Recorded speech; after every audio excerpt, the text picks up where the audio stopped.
सिया राम मैं सब जग जानी, और करऊं प्रणाम जोर जुग पानी।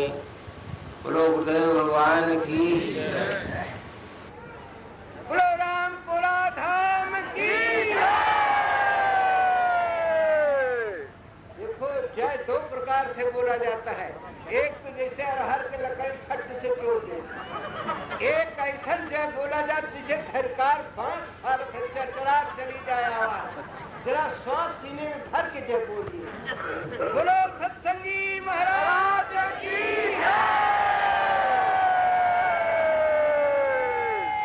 देखिए कबीरा खड़ा बाजार में, अरे जो घर फूंक लिए लुआ था, लिए लुआ था। अच्छा हाँ भाई वही भूले जाए। तो कबीरा खड़ा बाजार में कि लिए लुआ ठा हाथ, अरे जो घर फूंक अपना तो चले हमारे साथ। तो साईं का घर दूर है, अरे लंबी पेड़ खजूर, और जो चढ़े तो चाखे, अरे चढ़े तो चाखे, प्रेम रस की गिरे तो चकनाचूर। अभी हमारे पूर्वत वक्ता संत से आपने यही सुना कि एक संत खजूर से गिरने जा रहे थे, दूसरे संत खजूर से गिरने जा रहे थे। यही सुना ना जी। कि कहीं बुआ जी ने आतंक फैला दिया तो कहीं बहन जी ने आतंक फैला दिया। तो ये सब राम भक्ति के बाधक, ये सारी चीजें भगवान की भक्ति की बाधक हैं। अब आप देखेंगे जिस महापुरुष के इस उत्सव में हम लोग आए हैं, उनके साथ क्या हुआ। हमारे गुरु जी के गुरु जो थे, जिनका आपने देखा आज मूर्ति की स्थापना हुई,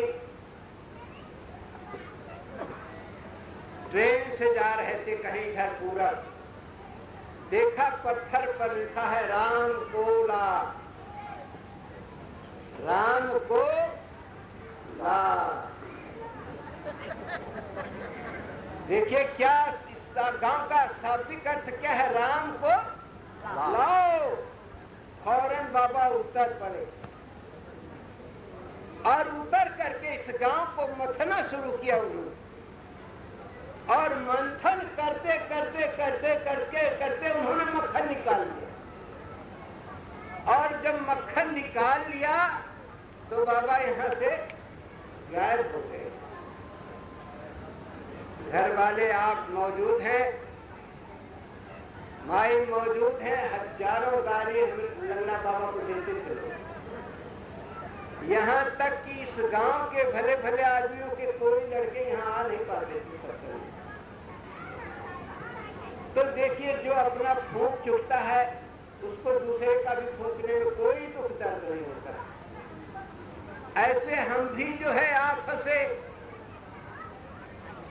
आए तो दूसरे काम को, यार दोस्तों ने चित्रकूट की तारीफ किया, चित्रकूट वालों ने अनसुईया की तारीफ किया, अनसुईया जी के पुजारी ने परमहंस जी की तारीफ किया, और उस तारीफ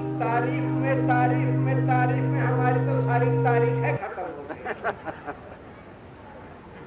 उस तारीख में तवारीख बदल गई, इतिहास बदल गया, विचार बदल गया, भावनाएं बदल गई। तो कबीरा खड़ा बाजार में, अरे लिए लुआ ठा हाथ, अरे जो घर फूंक अपना तो चले हमारे साथ। इतिहास साक्षी है। अरे बल्कि मैं जटा फटकार के लड़ दूं। तो भैया देखिए एक ही बात सब संत कहते हैं। कबीर कहता है धर धरती का एक ही लेखा, और जो बाहर सो भीतर के माध्यम से, कोई कबीर के माध्यम से, कोई तुलसी के माध्यम से, कोई सत्संगी महाराज के माध्यम से, कोई परमहंस जी के माध्यम से, किसी को माध्यम देना पड़ता है।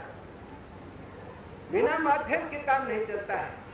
देखो, तुम्हारे घर में कुंडलों दूध होता है, मगर यदि मिठाई बनाना तुम्हें नहीं आता है तो तुम्हारा दूध तो 10 रुपए किलो में जाएगा, मगर अगर मिठाई खाने की इच्छा होगी तो तुम्हें 50 रुपए किलो की मिठाई देना पड़ेगा। और दूध चीनी सबके घर में होता है कि नहीं होता?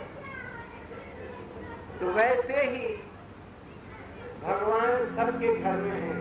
अरे तोरे घर ही मराम, अरे तोरे घट ही मराम, तोरे दिल ही मराम, अरे तू काहे भटका रे, तोरे मन ही मराम। वो चीज सबके पास है। एक संत जी थे, बहुत अच्छा भजन करते थे। एक आदमी आया, बोले महाराज हमको भगवान का दर्शन करा दो। बोले बेटा, अरे करा देंगे। बोले ना, आज करा दो, नहीं तो बस महाराज मिस्टर समझावन सिंह है हाथ में, मार 4 लाख में बगल नहीं कर। बाबा देखें कि मामला बड़ा कड़ा है, ये गंवार आदमी माने का है ही नहीं। कहें बेटा सुन, तो क्या हम भगवान का दर्शन जरूर करा देंगे, मगर हमको गंगा जल लिया। तो छत से भागा भागा उठाया, 1.5 मील पर गंगा जी ने भर के खड़ा लाया, कहा ले महाराज ये गंगा जल खरा है। अब बाबा उसके भीतर झांके, ऐसे झांके वैसे झांके, यह देखे वह देखे, बड़ी हो देर हो गया, खड़े होके देखे। अरे कहे महाराज का बौरा किनारे का देखते में? कहे देखी थे बेटा, गंगा किनारे कानपुर है, इलाहाबाद है, जोधपुर है, बनारस है, मैं मगर अहमद तो कौनो नहीं दिखाई देते। कहें बाबा लागत तो तुम हमसे ज्यादा चपाट मूर्ख होगा। बोले कहा बेटा? कहें अरे देखो ये तो गंगा जी का जल है। जब गंगा किनारे चलो, यात्रा करो, तुमका हरिद्वार मिली, करखल मिली, गढ़मुक्तेश्वर मिली, आगरा मिली, फरुखाबाद मिली, बनारस, कानपुर, सब कुछ मिलेगा। तो महाराज ने कहा भाई अब हमसे तो चला पार न लागी, तो कहें तुम कानपुर इलाहाबाद तुमका देखेगा न। तो कहें बेटा अगर हमका कानपुर इलाहाबाद देखे के न मिली तो तुम का जो है घर बैठे भगवान न। देखो शुद्ध गंगा जल है कि नहीं? है कि नहीं? है। बिल्कुल है महाराज। मगर वो गंगा जल जो है ना एक खड़े में है। गंगा जल एक बहुत छोटे रूप में है। तो क्या कहते हैं? अरे तोरे घट ही मराम, तोरे मन ही मराम, तोरे दिल ही मराम, अरे तू कहे घर बट कह रे, तोरे मन ही मराम। एक तरह तरह के दृष्टांत है, तरह तरह की कथा है, तरह तरह की भावना है, सबका लक्ष्य एक ही है। देखो अगर लड़की सयानी हो जाए ना और उसके अंग प्रत्यंग न बढ़े तो कहीं लड़का घोड़ा से बाहर चली जाती, लड़की न हो लड़का हो, होता कि नहीं होता? और लड़का अगर लड़के के मुंह छू दाढ़ी न अरे कहीं सरवा ही जगह है, देखो तो पूछो नहीं। तो वैसे ही मनुष्य बिना भजन के,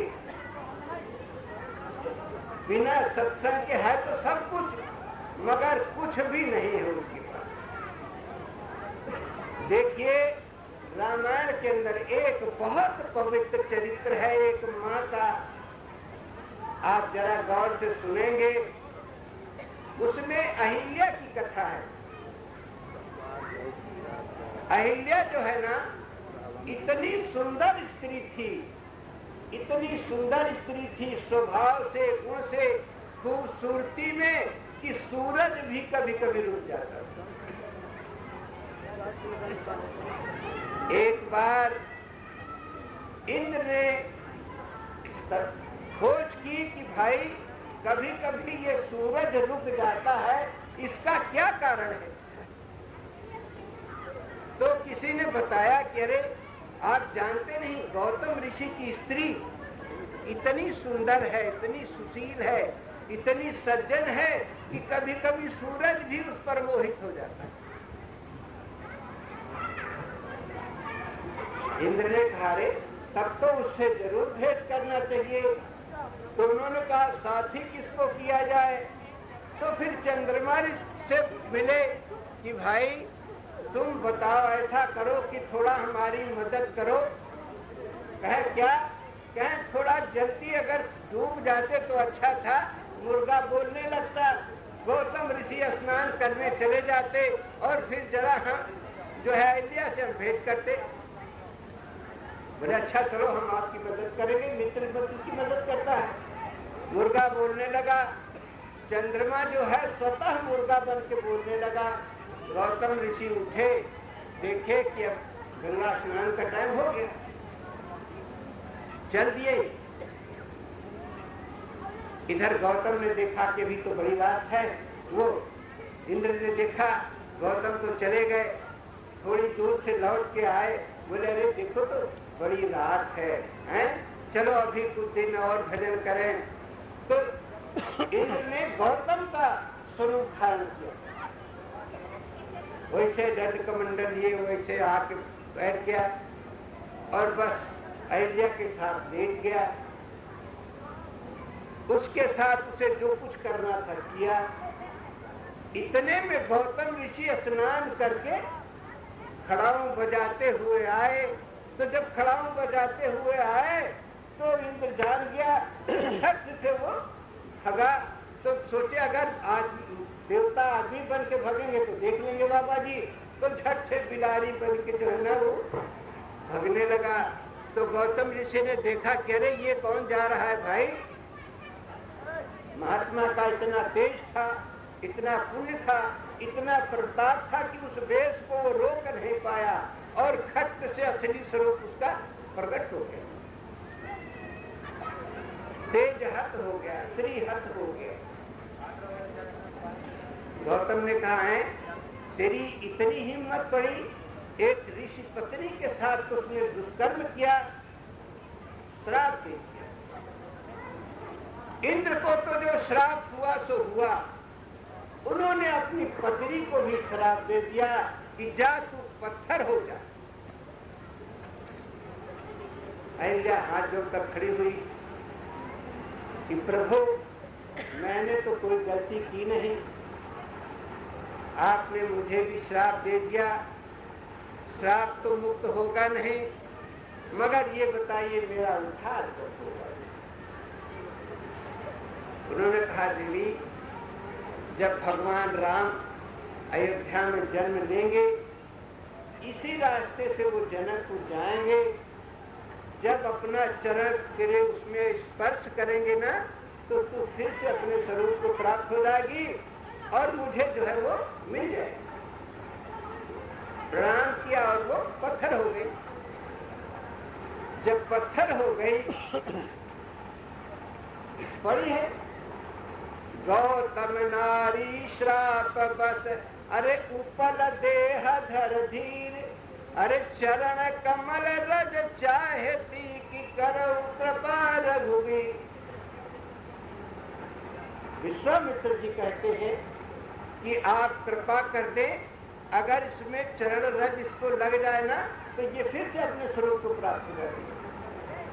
तो देखिए कबीर कहता है धड़ धरती का एक लेखा, अरे जो बाहर सो भीतर देखा।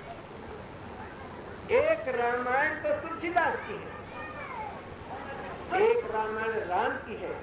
तुलसीदास ने नाम के ऊपर रामायण लिखा है, राम नाम के ऊपर रामायण लिखा। वाल्मीकि जी ने भगवान राम के ऊपर लिखा। तो कहते हैं एक कबीर कहता है एक रामायण बाहर है और एक भीतर। तो भीतर कैसी है कि देखिए ये आत्मा ही अहिल्या है, इससे खूबसूरत दुनिया में कोई नहीं। ये जिसका साथ छोड़ देती है फिर कभी दौड़ जिंदा नहीं रहता। ये आत्मा रूपी अहिल्या मन के साथ में अगर ये मन का कहा करती है ना तो ये विषयों की तरफ चली जाती है। अगर मन का कहा न माने तो ये आत्मा ऋषि की पत्नी है, मतलब इसी से ऋषियों को ऋषित्व प्राप्त होता है, आत्मदर्शन होता है, आत्म साक्षात्कार होता है, आत्मज्ञान होता है। तो जब ये मन रूपी इंद्र के साथ में विषयों की तरफ चली जाती है, इंद्रिय सुखों की तरफ चली जाती है ना, तो पतित हो जाती है। पतित होने का मतलब नाना प्रकार के पाखंड इसके अंदर आ जाते हैं, पाखंड हो जाती है। अगर गौतम के साथ रहती है, ज्ञान ही गौतम है, अगर ज्ञान रूपी गौतम के साथ रहती है तो ये जो है आत्मा रूपी अहिल्या ऋषि पत्नी रह जाती है। देखो, हर आदमी 3 जन्म की बात जानता है। अगर किसी से पूछा जाएगा तो तुम कह दोगे हम नहीं जानते हैं, मगर इसमें कोई ऐसा नहीं जो 3 जन्म की बात न जानता। कहन देखो तुम्हें मालूम नहीं है? कहन का अरे कहन के हमरे मामा 4 पाई काच दीन गए, मेहररुओ नरक भोगत ही अपनो नरक भोगत है, और सारा घर परेशान, और उनका कहूँ मौतो नहीं आती। कहन है जनती नहीं हो? अरे जौन हुई जन्म माँ कहन तो नी जन्म माँ भोगत है। कह 2 जन्म होगा कि नहीं होगा? और कहन भाई जौनी जन्म में करियो वो आगे चल के भोगियो। तो हर व्यक्ति 3 जन्म का ज्ञाता होते हुए फिर भी देखिए नाना प्रकार की गलतियां करता है कि नहीं करता? तो जब ये आत्मा रूप मन के साथ विषयणी हो जाती है, विषयों की तरफ उन्मुख हो जाती है, तो क्या हो जाता है? पत्थर हो जाती है, नाना प्रकार के पाखंडों से भर जाती है। जब नाना प्रकार के पाखंडों से भर गई तब पछतावा होता है कि अब क्या करें, अब क्या करें। तो जो पूर्व जन्म का ज्ञान है वो कहता है कि जब भगवान का जन्म होगा, उनका चरण स्पर्श होगा, तो फिर से तुम अपने स्वरूप को प्राप्त होगी। तो क्या कहते हैं कि जब से घनश्याम इस दिल में आने लगे, अरे रंग जाने वो क्या क्या दिखाने लगे, तो फिर से साधक जो है ना, जन्म जन्म संसिद्धि करो या ततो याति परांगतिम, कई जन्म से हम लोग साधन करते करते किसी एक जन्म में उस अपने वास्तविक ज्ञान को प्राप्त करते हैं। तो ऐसे साधक जब पतित हो जाते हैं तो फिर से राम का नाम जपना शुरू करते हैं, और राम का नाम जपते जपते जब फिर भगवान का अवतार, राम का अवतार, गुरु महाराज के चरणों का अवतार हृदय में हो जाता है, तो बनता हूँ गुरुपद अरे पदुम परागा, असुरुचि सुबास सरस अनुरागा। अब हम इस जन्म में आए, किसी संत सदगुरु महापुरुष का दर्शन हुआ, दर्शन से हमारा कल्याण होगा। कैसे? तुलसीदास जी लिखते हैं कि बंदा संत को देखने पर, महापुरुष को देखने पर ये मन, ये आत्मा उनके चरणों में झुक जाती है। बंदाओं का मतलब होता है आत्मसमर्पण करना, और जब आत्मसमर्पित हो जाता है तो क्या होता है? बंदा हूं गुरु, ऐसा भाव जब होता है कि सिया राम मैं सब जग जानी, अरे करऊं प्रणाम जोरी जुग पानी। जब हमारा ऐसा हृदय में भाव होता है कि सबके हृदय में संत स्वरूप, सीता का स्वरूप, भगवान का स्वरूप, ऐसी भावना जब हो जाती है तो तत्काल गुरु महाराज का दर्शन हो जाता है। एक गुरु ऐसे होते हैं जो चेलों को खोजते हैं, एक चेले ऐसे होते हैं जो गुरु को खोजते हैं। तो बंधन, गुरु और पद, जब गुरु महाराज प्राप्त हो गए तो उनका चरण जब हमारे हृदय में आया तो क्या हुआ कि हृदय जो है कमल पद्म के समान खुल गया। बंद हूँ गुरु पद पद्म, ये हृदय रूपी कमल जब पद्म के समान खिल गया तो फूल तो खिलेगा, मगर अगर पराग नहीं होगा तो ये मन रूपी भौरा उसमें कभी नहीं बैठ सकता। तो तुलसीदास जी लिखते हैं कि बंदा हूं गुरु पद पद्म और परागा। अभी तक ये मन रूपी भौरा 10 कमलों का रस लेता था, 10 इंद्रियों का आनंद लेता था, मगर ये जो 11वां कमल है जिसको हृदय कमल कहते हैं ये नहीं खिला था। और जब ये कमल खिल जाता है तो ये मन रूपी भौरा उसी में जाके बैठ जाता है। तो कबीर कहता है मन मस्त हुआ तब क्या डोला, अरे हीरा पाया धर गठियाया बार बार फिर क्या हो। भौरा जब कमल में बैठ जाता है रात्रि हो जाती है, उसी में बंद हो जाता है, मगर उससे फिर हटने की इच्छा उसकी नहीं होती है।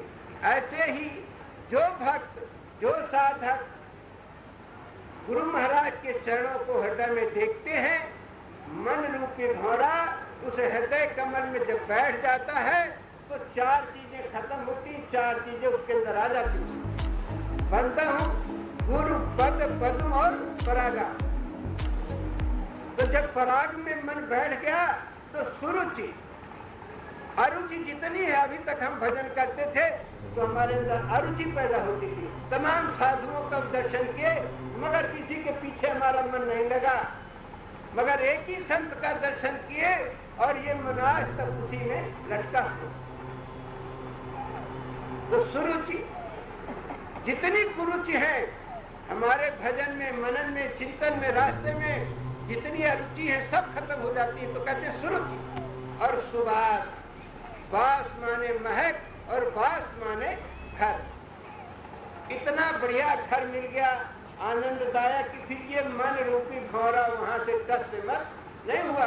तो लिखते हैं कि सुरुचि सुबास सरस। अभी तो आप राम राम करेंगे, सत्संग मनन करेंगे तो निरस हो जाएगा, मगर फिर जब ये ऐसा हो जाता है ना तो फिर ये सरस हो जाता है। हर प्रकार का रस इसके अंदर मिलने लगता है और वो ऐसा रस होता है कि कहाँ तक मुझे पहुंचाता है कि सुरुचि सुबास सरस और अनुराग पैदा कर देता है। मिले ही न रघुपति बिन रुआगा और किए जोग जप ज्ञान विरागा। बिना अनुराग के भगवान की प्राप्ति नहीं होती, बिना अनुराग के भगवत प्राप्ति नहीं होती, बिना अनुराग के वैराग्य नहीं होता, बिना अनुराग के आत्मदर्शन नहीं होता। तो जिस समय पूर्ण अनुराग मेरे आत्मा के हृदय में आनंद प्राप्त अनुराग पैदा होता है तो क्या होता है कि गुरु महाराज का चरण जब इस आत्मा में जो पाखंडों से भरा हुआ था तो वो नाना प्रकार के पाखंड खत्म हो जाते हैं। और जब पाखंड खत्म हो जाते हैं तो परषद पद पावन शोक न सावन।